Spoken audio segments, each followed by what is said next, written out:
And Edison, this is very simple case. I and you. What in the world? Japan, Korea, China, US. Yes. So this is a very simple one-on-one negotiation. You're absolutely right. But how are we going to do this with multiple parties? Yeah.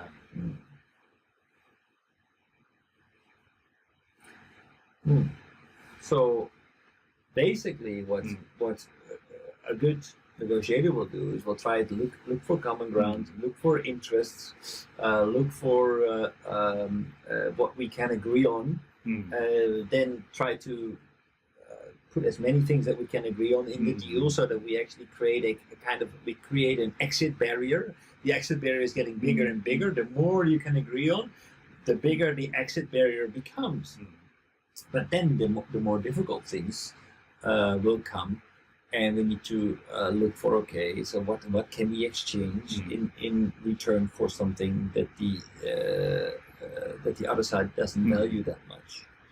And after that, we need to actually get as much value as possible from the table. Now, that strength to get as much value from the table also depends on your long-term strategic interests. So it depends whether you're negotiating with the US, with whom you have a big trading relation, or whether it is a small developing nation. Then based on that, you will have a different negotiation strategy, especially when it comes to taking value from the table in the later stages of negotiation. So it is, it's a very interesting field, but it's definitely, it has a very strong cultural component, which makes it also hard to do. But this case is Kimoto said, like Japan, Korea, Taiwan, any other country, but within Japanese company, do we need kind of sort of negotiation skill? Within? Yeah. I think this applies to any negotiation. No, within Japanese company. Within? Within.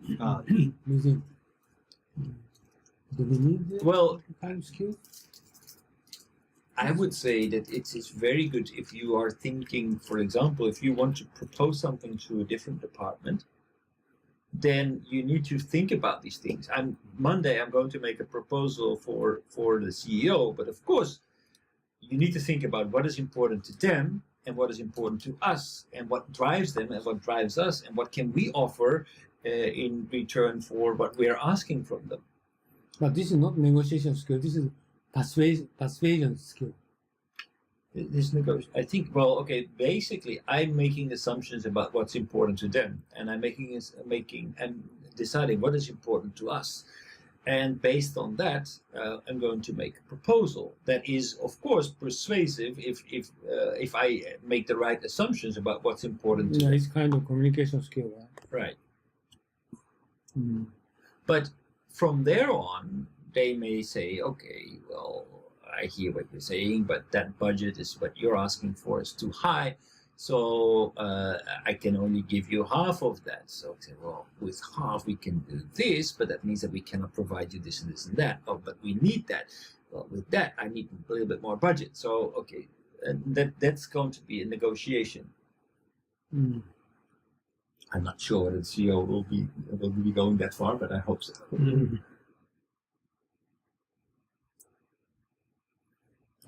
So I think that basically this negotiation strategy, to be honest with you, I'm not really sure how, in detail, how a Japanese negotiation works. I know how European negotiation works, but I'm not. This is my simple question. If we're going to discuss among global base, I agree with that kind of negotiation, varied by the country, the culture by culture.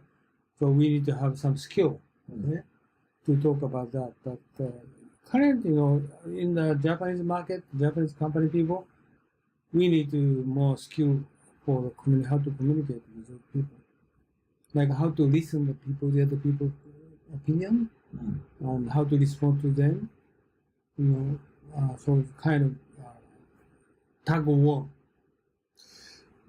Yes, but don't you agree that basically, for example, the process of value creation, of looking for things that are important to them and not important to you, that this kind No, of what I want to say, we're going to say that kind of, just you said, value creation. This kind of product is what kind of value generate for your company or for your division. Sort of negotiation, kind of negotiation. Not like those you said. Like not kind of concession, not kind of aspiration, but we try to more persuasive them to the value that they try to. what I expect is that in Japan, if I ask for a certain amount, 100 million, when I ask for 100 million, then basically people say yes or no. They will not say 50. It's kind of Or chiga, because in Western companies, Western settings, they will give you a counter proposal. How is that in Japan? Will you get a counter proposal where they say yes or no?